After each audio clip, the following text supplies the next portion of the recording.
J'espère qu'on va passer une journée très agréable, bien sûr en apprenant beaucoup de nouveautés et puis en s'amusant en fin de journée. Et je vous souhaite toute la réussite. Nous nous souhaitons toute la réussite pour cette journée. Barakallahu fiik.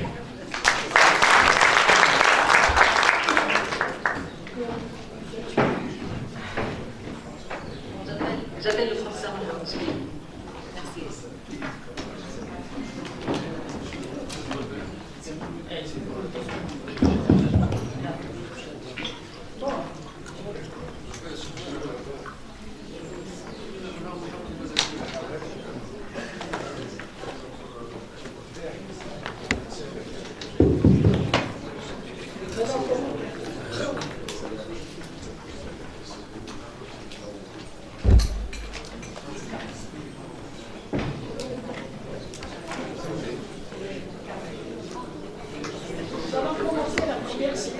J'ai l'honneur de modérer cette séance en présence de notre ami Saïd Beto, président du Conseil régional du centre, Sousse, c'est-à-dire Sousse. Et j'ai cet honneur aussi.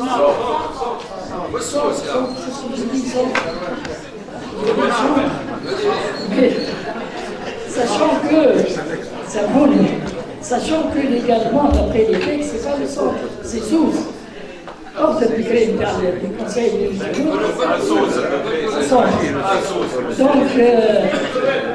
Donc, et j'ai l'honneur aussi de vous présenter notre premier conférencier. Et patientez-vous un peu parce qu'il a un curriculum vitae qui est très intéressant et qui, d'ailleurs, on a essayé de le résumer au maximum pour pouvoir gagner du temps. Le professeur Mohamed Chbib, il est professeur en chirurgie urologique. Il est diplômé en 94, décembre 1994. Il a réussi le concours de maître de conférence agrégé hospitalo-universitaire à Tunis en décembre 2000. Il a réussi au concours de professorat hospitalo-universitaire à Tunis. Il a eu beaucoup de fonctions administratives. Depuis août 2006, il est chef de service d'urologie CHU Charles-Nicolle à Tunis. Il a eu aussi beaucoup de fonctions universitaires. De 1994 à 2002, il était chef de la section d'urologie à la faculté de médecine de Tunis. De 2005 à 2010, président du collège tunisien d'urologie. Il est aussi très dynamique dans le domaine associatif. De 2002 à 2005, il est président de la Société tunisienne d'urologie. Depuis 2011, il est membre de l'Association européenne d'urologie. Depuis 2016, il est vice-président de l'Association tunisienne d'uro-dynamique et de pelvie-périnéologie. Et la conférence d'aujourd'hui, elle est intitulée « La pathologie prostatique cénomasée, hypertrophie bénigne et tumeurs malignes ». J'ai oublié de vous dire que dans une heure, il sera aussi donc membre honorifique du Conseil régional de l'Ariana.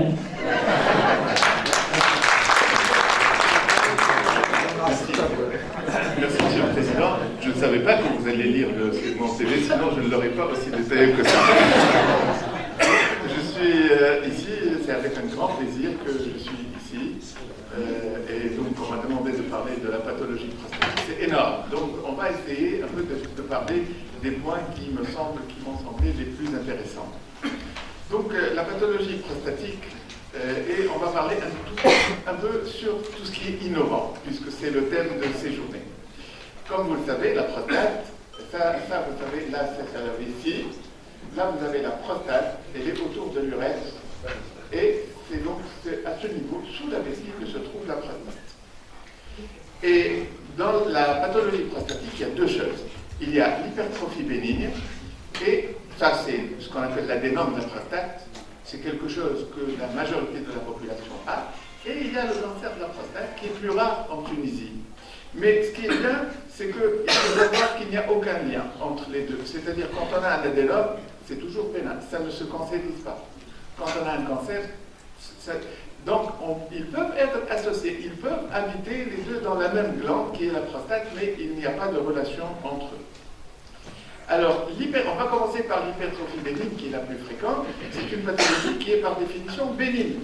Et le diagnostic ne se fait qu'avec l'examen clinique, au toucher rectal. Alors, elle peut donner des complications, et les traitements sont multiples, et c'est ce qui explique que ça peut poser des problèmes d'ordre économique, et donc c'est un problème de santé publique. Alors, c'est très intéressant. Alors, on peut avoir une hypertrophie qui est microscopique, la vessie n'est pas gênée. On peut avoir un adénome de la prostate, mais qui ne gêne pas du tout la vessie. Donc, c'est des gens qui ont l'adénome, mais qui ne nécessitent pas de traitement. Mais on peut avoir aussi un adénome qui gêne le fonctionnement de la vessie, qui la comprime. Et là, c'est là où il y a un problème et où on est obligé de traiter. Alors, le mécanisme, je passe rapidement, la prostate va augmenter et elle va, comprimer l'urètre et du fait de son volume, elle va empêcher la dynamique des urines. Alors, la prévalence, quand on voit une population à 30 ans, les gens ont peut-être un petit adénome, mais aucune symptomatologie. Mais à 80 ans, 6 hommes sur 10 sont symptomatiques et ont des problèmes. Alors, quels sont les problèmes? Les problèmes, c'est surtout la difficulté à l'admission. Le malade vous dit, moi, quand je suis obligé de pousser. Moi, il y a eu une fois un malade qui est venu me dire, il me dit, moi, j'étais normal, et puis une fois, je suis allé aux toilettes publiques, je suis allé pour uriner, j'ai uriné normalement. Il y a un jeune qui est arrivé à côté de moi, il a uriné, il a terminé, il est sorti, et moi, je n'ai pas encore terminé ma mission. Donc, il y a une difficulté à l'émission des urines, et il y a aussi la symptomatologie, parce que le malade se lève souvent la nuit et parfois il a un besoin d'uriner tout de suite, sinon il va faire pipi dans son slip. Le diagnostic, je vous ai dit, c'est l'interrogatoire, mais c'est surtout le toucher rectal. Et les examens biologiques, on va chercher s'il y a une infection avec le CBU, on va voir la créatinine, la fonction rénale, et on va demander le PSA. Le PSA, ça, c'est quelque chose de très moderne, c'est ce qu'on appelle l'antigène prostatique spécifique, on va en parler tout à l'heure. Mais chose très importante, le PSA, on ne le demande que quand le malade a une survie supérieure à 10 ans. Pourquoi? Parce qu'il va dépister des cancers qui peuvent survenir dans 10 ans. Si le malade, lui, il a 85 ans et il est hypertendu, diabétique, il a des accidents, donc sa chance de survie à 10 ans est minime, donc ça ne sert à rien de lui demander du PSA. Alors, l'échographie, elle est faite chez le radiologue et elle consiste en 3 temps. Il fait l'échographie, il fait uriner le malade et ensuite il va vérifier si la vessie s'est bien vidée ou pas. Les complications, c'est la rétention, c'est les infections, c'est la litière et ça peut arriver à l'insuffisance rénale. Alors, quels sont les traitements? Les traitements, premièrement, il y a les conseils hygiénieux diététiques. Alors, il faut éviter les excès alimentaires. Il y a quelque chose que les gens, puisque l'adénome apparaît à l'âge de 60 ans, les gens font la prière. Et il ferme le dos à midi, et il essaie de faire toutes les prières avec le... Donc, quand il a envie d'uriner, il se retient. C'est très mauvais. Donc, il faut expliquer. Et puis, il faut éviter certains traitements, par exemple les anticholinergiques. Et vous, pharmacien, il y a un médicament qu'on donne facilement. C'est l'Actifed, le Fervex, le Gripex. Ils ont tous une action sur la prostate et ils ferment la prostate. Combien de malades viennent en hiver, ils ont fait une rétention. Je lui dis, vous avez fait une grippe? Ah oui, j'ai fait une grippe pendant quelques jours. Et c'est vrai que j'ai pris tel traitement et que ça s'est couché. Donc, c'est des médicaments qu'il faut réfléchir avant de les prescrire à un certain âge. Et puis, il y a des aliments qui sont bien pour la prostate. Alors, les oignons sont excellents et il y a des grains de courge, le blocalard, le biol, ils sont très bien. Et il y a même des médicaments, de la phytothérapie, des médicaments où il y a des extraits de grains de courge. Des autres traitements, les méthodes médicales, il y a la phytothérapie. Alors, il y a la molécule la plus connue, c'est le permixan. Les gens qui représentent le permixan n'aiment pas qu'on dise ça, c'est de la phytothérapie. C'est vrai qu'il a une action anti-œdémateuse, mais c'est vrai aussi qu'il inhibe la 5-alpha-réductase, donc il diminue la fibrogénèse, et c'est vrai qu'il diminue la prolifération des cellules, donc il a une bonne action, Et, chose très importante, il n'a pas de contre-indication. Donc on peut le donner à tous les malades, qu'ils aient des problèmes cardiaques, etc. Et ils sont relativement bien tolérés et ils ont une bonne efficacité. Le deuxième type, c'est les alpha-1 bloqueurs spécifiques. C'est les alpha-1 bloqueurs prostatiques spécifiques. Ce sont des médicaments qui, on sait que la prostate, eh bien, dans l'urètre prostatique, il y a beaucoup de récepteurs alpha. Et la stimulation des récepteurs alpha va donner une contraction au niveau de l'urètre, donc elle va augmenter la pression. Donc, les alpha-bloquants vont empêcher l'action de ces récepteurs et donc vont diminuer la pression sur l'urètre prostatique. Alors, ils sont plusieurs. Hein. Alors, en Tunisie, on a l'alfusosine, Xatral et... Donc, la Xatral et Fusosine. La tamsulosine, c'est le Messire et son générique, le Prostam. La doxazosine, c'est le Cardular et son générique, le Cardox. Et il y a un nouveau médicament qui est apparu, c'est la silodosine, qui est l'Urorec 4 et 8, qui est aussi un très bon alpha-bloquant. L'avantage de l'Urorec, de la silodosine, c'est que sur le plan général, il est vraiment très spécifique et il donne très peu d'action sur les vaisseaux, sur les récepteurs alpha des vaisseaux. Alors, ces médicaments, ils ont des effets secondaires. Ils peuvent donner des hypotensions orthostatiques, un peu de nausée, parfois des céphalées. Et certains d'entre eux donnent ce qu'on appelle une éjaculation rétrograde. C'est gênant. Bon, ce qui est bien, c'est que dès qu'il arrête le traitement, l'éjaculation reprend normalement. Et ils ont des contre-indications. Alors, les contre-indications, ce sont des malades qui ont une hypotension artérielle, donc qui risquent d'être majorés.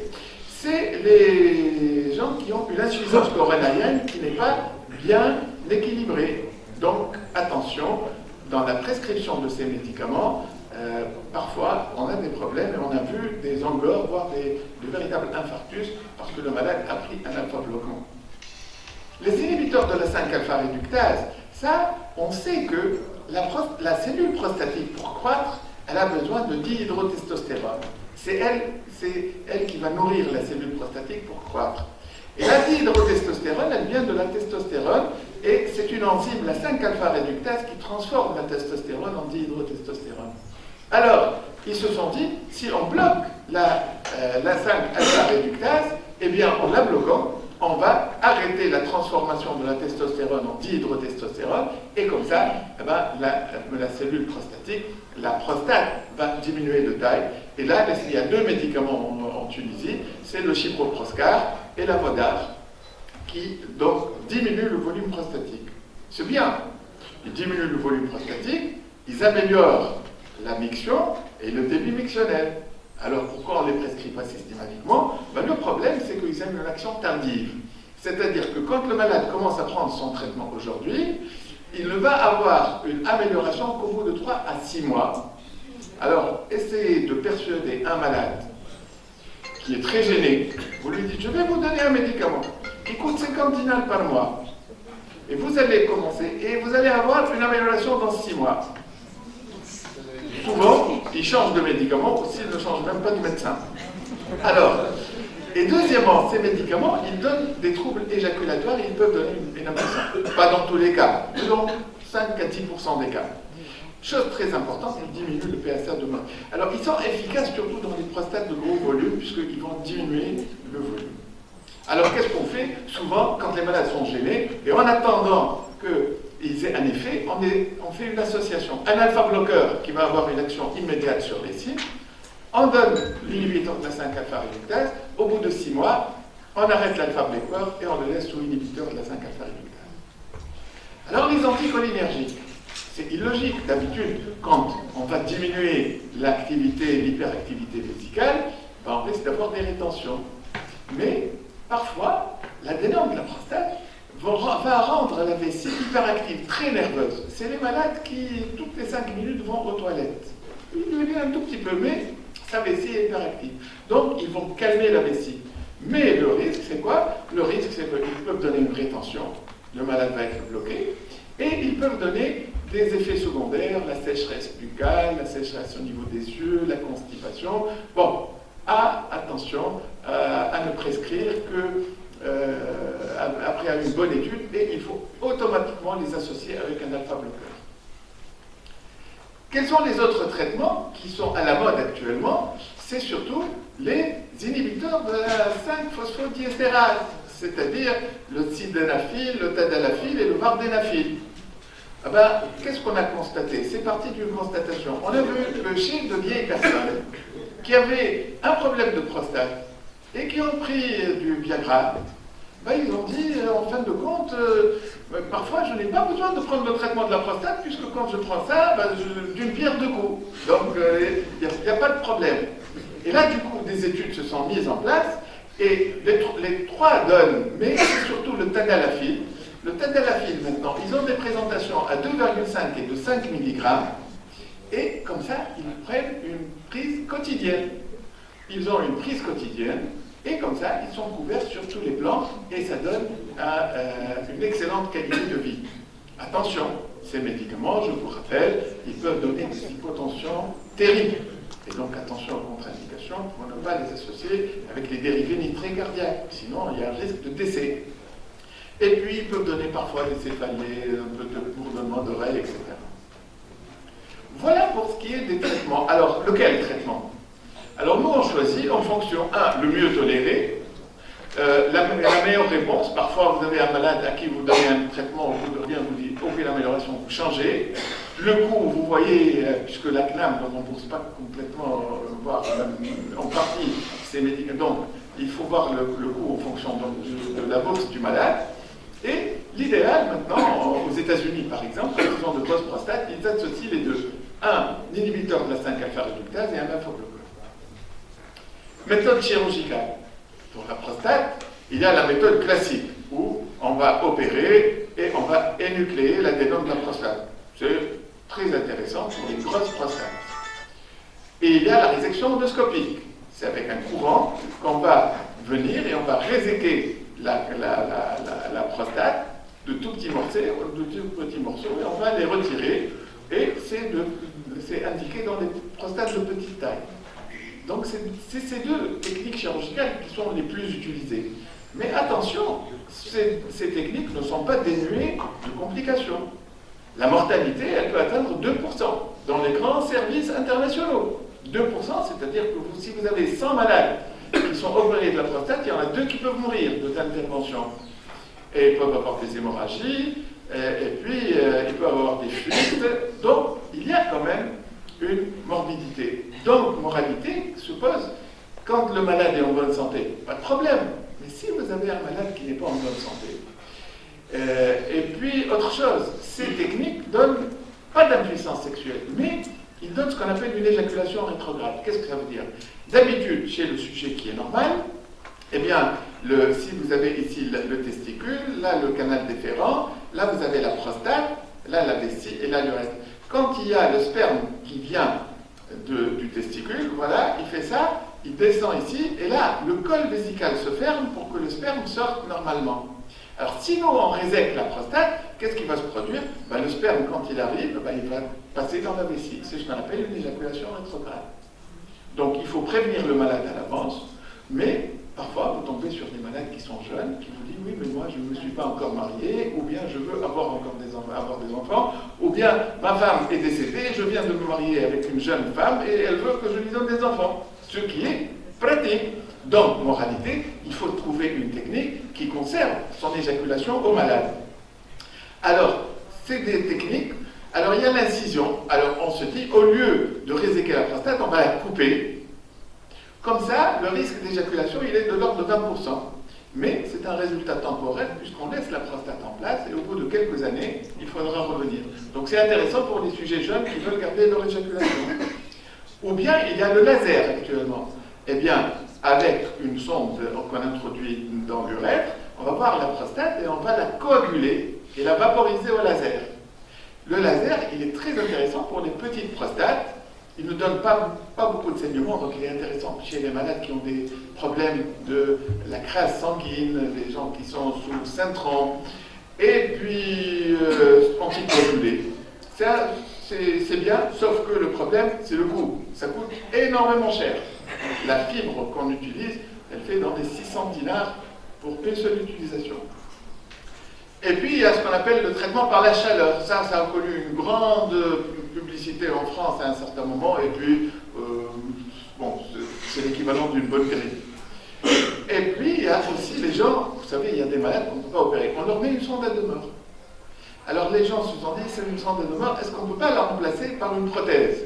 Oui, on peut la remplacer. On met, voilà, ici vous avez la prostate, et là on met une prothèse dans la prostate qui va écarter. Et comme ça, quand on regarde à l'intérieur, on voit que c'est très bien. Voilà les prothèses qu'on met endoscopiquement. Ça marche très bien, sauf que la prothèse peut s'infecter et se déplacer.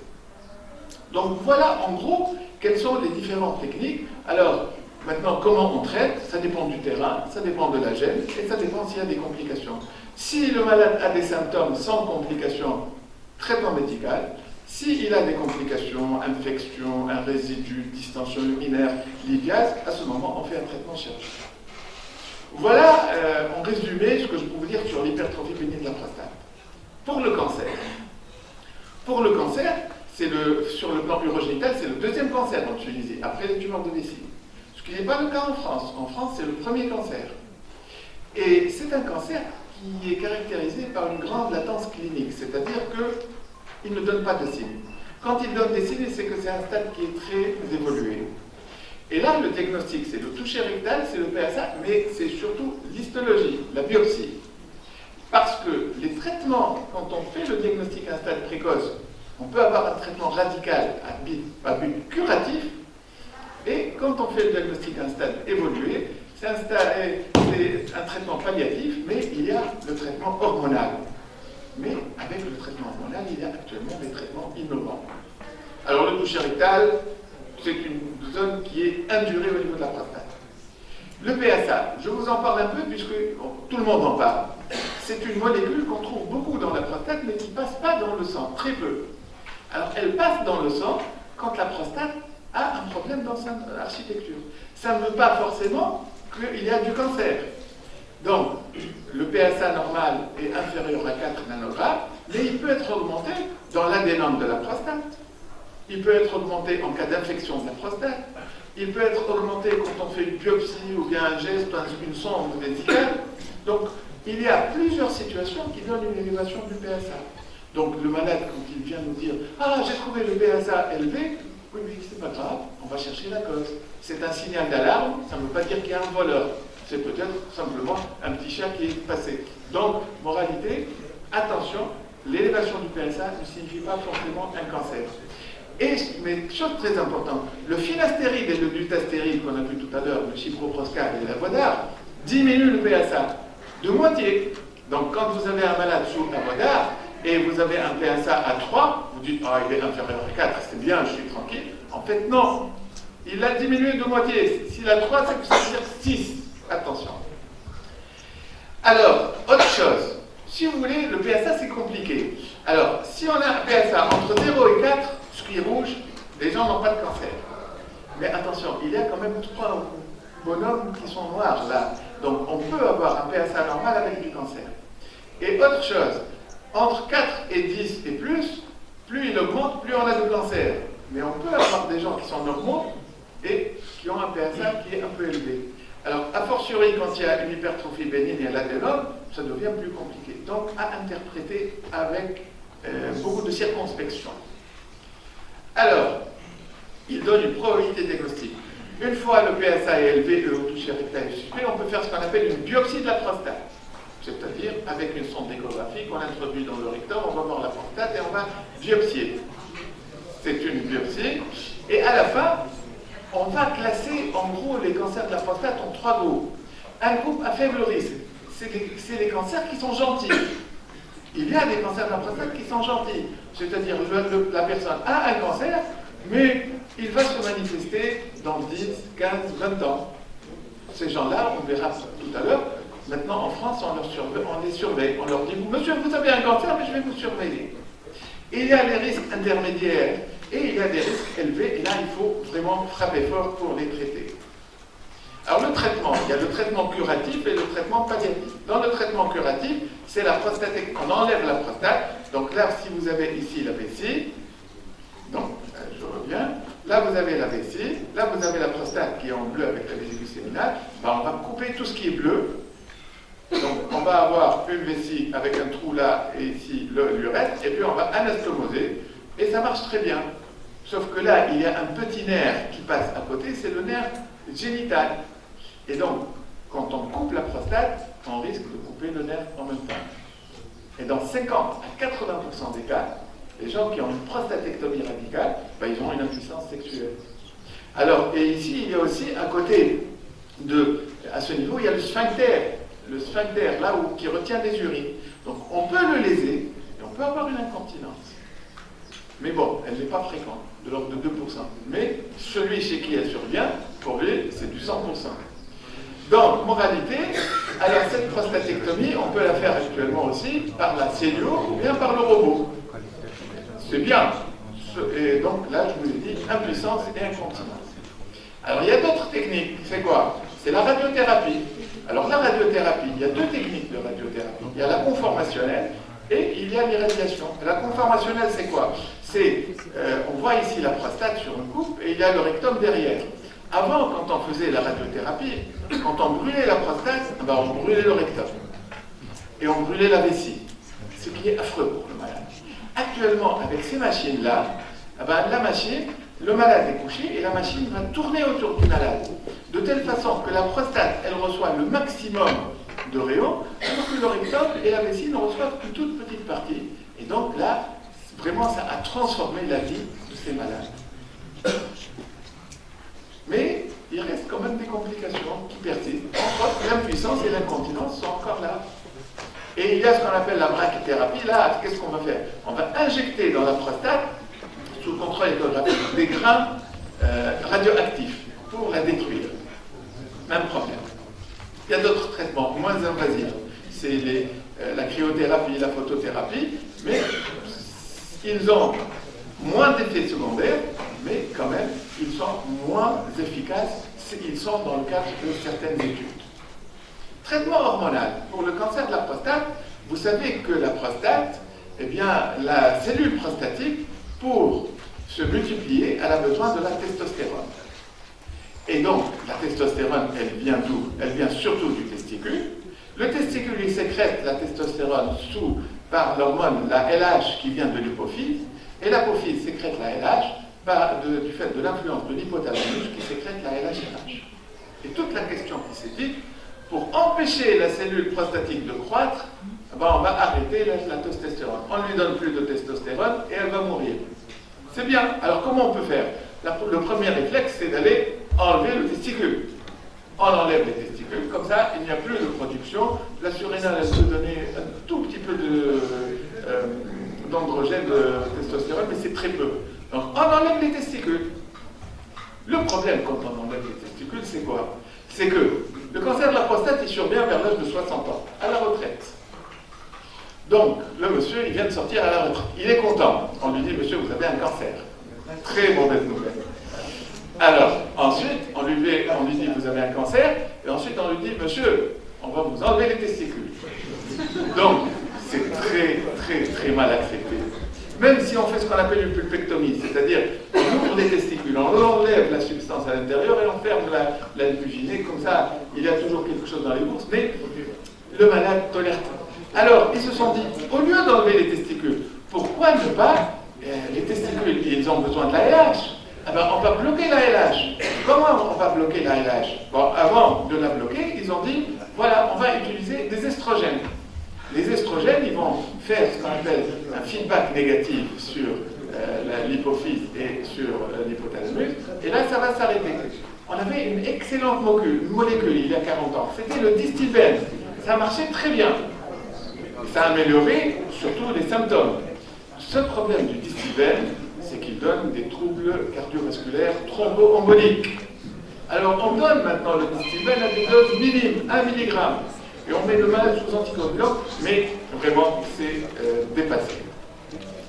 Alors, on s'est dit, au lieu donc de faire autre chose, eh ben, on va aller au niveau de l'hypophyse et surtout au niveau de l'hypothalamus, va donner ce qu'on appelle des analogues de la LHRH. C'est-à-dire, si on augmente la LHRH et les analogues, automatiquement, ça va inhiber la sécrétion de l'hypothalamus, et automatiquement, l'hypophyse ne va plus avoir de LHRH, et automatiquement, ça va diminuer la LH, et donc on va avoir une castration. Donc, quand on fait l'injection, au tout début, il y a une augmentation de la LHRH. Et là, on va avoir une poussée de testostérone. C'est pourquoi on appelle ça le flare up, c'est-à-dire la première injection qu'on va faire, la première, il faut associer un anti-androgène pour ne pas avoir une poussée. Et puis par la suite, ça passe. Il y a ce qu'on appelle les antagonistes de la LHRH. Ça, c'est des molécules qui vont au niveau de l'hypothalamus, de l'hypophyse, ils vont prendre la place de la LHRH et donc automatiquement la sécrétion va s'arrêter. Cette molécule, nous ne l'avons pas en Tunisie, mais on peut la faire par comment le faire. Alors, en gros, les deux molécules qu'on a, c'est le Zoladex, la gozerivine, qui est des implants, surtout celui qu'on utilise, c'est le 6,8, une injection toutes les 12 semaines, et non pas tous les 3 mois. Et il y a le décapeptyle, la triptorelline, 11,25 mg, c'est une injection tous les 3 mois. En France, il y a aussi des injections tous les 6 mois, c'est la forme 22,5 mg. Alors, il y a aussi une action qui peut être faite ici. On s'est dit, pourquoi ne pas bloquer à ce niveau, au niveau de la prostate elle-même? On appelle ça les anti-androgènes non stéroïdiens ou stéroïdiens. Alors, les médicaments anti-androgènes stéroïdiens, c'est la molécule qu'on connaît le plus, c'est l'acétate de cyclodérone, c'est l'androcure, qui a une bonne action à la fois centrale et sur le testicule. Et il y a les anti-androgènes non stéroïdiens. Alors, c'est celui qu'on connaît le plus, c'est le bicalutamide, c'est le Casodex. Actuellement, il y a des génériques en Tunisie. Et puis, il y a le flutamide. Ils donnent un bon blocage et ils peuvent être intéressants pour être associés avec les analogues de la LHRH. Et il y a un anti-androgène qu'on ne soupçonne même pas. C'est un médicament qu'on utilise dans le traitement des infections fongiques, donc dans certaines candidoses. C'est le kétoconazole. C'est un anti-androgène. Donc attention, si vous avez un malade qui prend un traitement pour les candidoses et qui le prend au long cours, si vous lui faites un PSA, vous allez trouver un PSA qui est très bas, mais en fait, parce que sans vous en être aperçu, vous lui avez donné un anti-androgène. Alors, les effets secondaires du traitement hormonal, c'est que, il y a des problèmes évidemment sexuels, diminution de la libido et impuissance sexuelle, et puis, c'est surtout les bouffées de chaleur. C'est des malades qui ont des bouffées de chaleur et qui peuvent être très gênés. Parfois, les bouffées de chaleur surviennent toutes les demi-heures, c'est affreux. Et puis, les traitements hormonaux, il va donner un peu une petite, ce qu'on appelle la maladie métabolique. Il peut déclencher l'obésité, il peut favoriser le diabète, il peut donner des problèmes coronariens. Et il diminue aussi surtout l'ostéoporose, donc il diminue la densité osseuse. C'est pourquoi ces malades-là, on leur dit, surtout faites beaucoup de marches, il faut manger du lait, etc. Et au bout d'un certain temps, la prostate va vraiment diminuer et en moyenne, pendant 2 ans, le malade va être très bien sous ce traitement. Mais en moyenne, au bout de 2 ans, commence ce qu'on appelle un échappement hormonal, c'est-à-dire la cellule maligne, entre le malin maligne, elle est maligne, donc elle va trouver le moyen de court-circuiter ce traitement hormonal. Et là, le PSA va augmenter, les douleurs vont réapparaître, et là, il faut agir. Et justement, on va faire ce qu'on appelle des manipulations hormonales. Si le malade était sous un analogue de la LHRH seulement, on lui rajoute un anti-androgène. S'il était sous 2, on enlève un, on donne un autre, etc. pour essayer d'améliorer. Et sinon, on fait la chimiothérapie. Avant, on utilisait ce qu'on appelle la méthoxantrone avec prednisone, ou bien il y avait une molécule qui s'appelait l'estracite. On l'a donnée, c'était de la chimiothérapie. Mais depuis 2004, il y a le docétaxel, le Taxotere, qui a été utilisé avec succès dans le cancer de la prostate. Et donc, il arrive à donner de bons résultats pendant un certain temps et il donne une meilleure qualité de vie. Alors, il prolonge la survie de 2,5 mois. Donc, quand on met ça, 2,5 mois, qu'est-ce que c'est que ça? À quoi ça sert de le mettre sous chimiothérapie pour lui donner 2 ou 5 mois? En fait, attention, c'est une moyenne. C'est-à-dire, c'est une moyenne. Il y a des gens chez qui il ne prolonge pas du tout la survie, et il y a des gens chez qui il donne une survie supérieure de 18 mois. La moyenne, c'est 2,5. Mais quand ça marche, ça peut donner 18 mois. Alors 18 mois dans la vie, ça dépend du point de vue où on se place.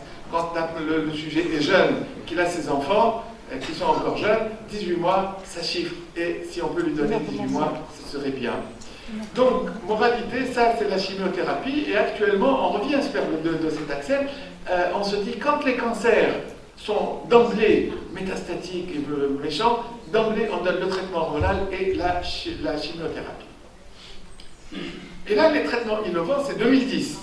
Depuis 2010, il y a de nouvelles thérapeutiques, de nouvelles molécules, il y en a plein, des nouvelles molécules, et qui peuvent augmenter de manière significative, et là quand je dis significative c'est la même chose, la survie, mais ça peut arriver jusqu'à 5 mois d'augmentation de survie.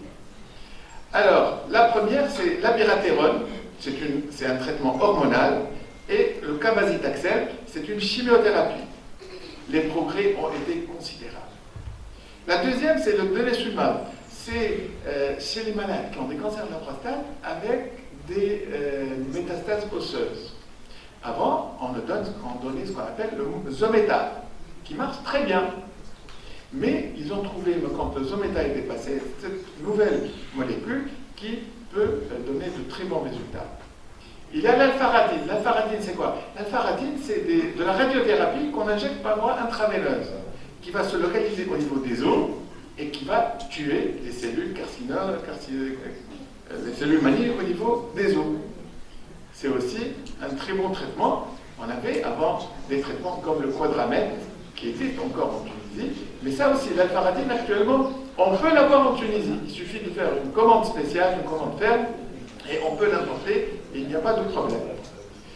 Et puis, il y a une immunothérapie, c'est une sorte de vaccin qui est utilisé surtout aux États-Unis.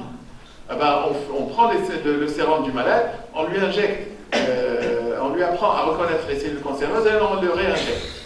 C'est commercialisé aux États-Unis. Alors là, je parle un tout petit peu de l'acétate d'abiraterone. Pourquoi? Parce qu'en Tunisie, ça y est, elle vient d'avoir l'AMM. C'est ce qu'on appelle le Zytiga. C'est une bonne hormonothérapie qui donne de très bons résultats et c'est une arme qu'on utilise et elle peut être indiquée chez les malades qui ont eu traitement hormonal, chimiothérapie et quand ils échappent, on peut donner l'abiraterone. Maintenant, il y a des gens qui vous disent de toute façon, même je peux l'utiliser avant la chimiothérapie. Donc, il faut l'associer avec de la prednisone. Pourquoi? Parce qu'elle bloque ici. On voit ici le cholestérol. Il va donner l'aldostérone. Il va donner le cortisol et il va donner la dihydrotestostérone. Donc, quand elle bloque la dihydrotestostérone, mais elle bloque aussi le cortisol. Donc, il faut associer automatiquement à la prednisone. Et puis, il y a l'enzulotamide. Là aussi, c'est un anti-androgène. Je passe. Donc, en résumé, le cancer de la prostate, il y a 3 parties. Il y a les tumeurs qui sont très peu agressives. Donc, parfois, elles ne nécessitent qu'une surveillance. Et souvent, de plus en plus. En Tunisie, c'est très mal accepté. En Tunisie, quand j'ai un malade et que je lui dis « Monsieur, vous avez un tout petit cancer qui risque de me se déclarer que dans 15 ans, on va vous surveiller. » Il dit oui, mais au bout d'une semaine, il revient et il lui dit « Je ne dors plus du tout à l'idée de savoir que j'ai